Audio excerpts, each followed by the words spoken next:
Pesa, nyumba, gari, hivyo ni vitu ambavyo vinapatikana ikiwa hukuzaliwa navyo na umevipata ukubwani.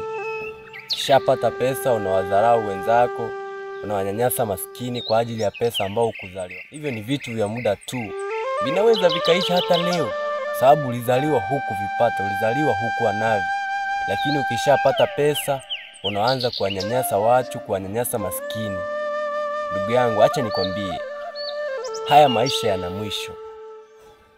Kitu ambacho hakina mwisho ni Mola. Mola ndio hana mwisho, atakuwepo leo, kesho na hata milele. Lakini pesa, nyumba, gari, unaweza ukajenga vizuri, nasikia barabara inapita kwenye eneo lako, wanabomoa. Unaweza ukawa na pesa, banki zako zote zikablokiwa, imeisha hivyo. Kwa hivyo Mola tu ndo hudumu, lakini pesa zinatumika na zinaisha. Wasaidie watu kwa kile ambacho uko nacho. Kama unacho usiwanyime watu. Kama una uwezo wa kumsaidia mtu, msaidie ndugu yangu. Wewe unakuaje wewe? Ni maisha, sisi wote ni binadamu.